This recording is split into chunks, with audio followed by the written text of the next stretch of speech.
അങ്ങനെ ഞങ്ങൾ ഫുഡൊക്കെ കഴിച്ച് ഓണായി കഴിഞ്ഞപ്പോൾ ഒരു വട്ടം ജസ്റ്റ് ഒന്ന് പ്രാക്ടീസ് ചെയ്ത് കഴിഞ്ഞപ്പോൾ സന്ദീപേട്ടൻ പറഞ്ഞു നമുക്ക് മുകളിലൊന്ന് പോയി ലുലുവൊക്കെ ഒന്ന് കണ്ടിട്ട് വരാമെന്ന് പറഞ്ഞു.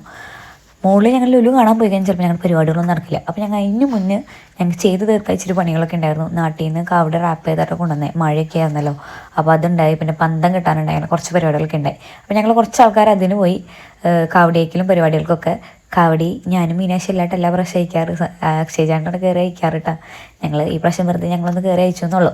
ഞങ്ങൾക്ക് എല്ലാ കാര്യങ്ങളും ചെയ്തു തരാറ് അക്ഷയചാണ്ടാണ്, കാവടിയും കാര്യങ്ങളൊക്കെ സെറ്റ് ചെയ്ത് തരാറ് കേട്ടോ. ഞങ്ങളവിടെ നട്ടാപ്പുറ വെയിലത്ത് പണിയെടുക്കുമ്പോൾ ചില ആൾക്കാർ അവിടെ മുടികെട്ടലും റെഡിയാവലൊക്കെ ആയിരുന്നു കേട്ടോ. വെറുതെ പറഞ്ഞതാണ്, അവരോട് റെഡി ആയിക്കോളാൻ പറഞ്ഞിട്ടാട്ടോ, അത്രയും ടൈം കളയണ്ടെന്ന് വെച്ചിട്ട്. അങ്ങനെ ഞങ്ങൾ അവർ റെഡിയാവലും ഞങ്ങൾ പണിയെടുക്കലോ ആയിരുന്നു. അങ്ങനെ ഞങ്ങൾ അതൊക്കെ കഴിഞ്ഞ് തിരിച്ച് വന്നു കഴിഞ്ഞപ്പോൾ ലുലുവിലേക്ക് പോയി. ലുലുവിൽ പോയി ഞങ്ങളെല്ലാവരും കൂടി അടിച്ചു പൊളിച്ചു.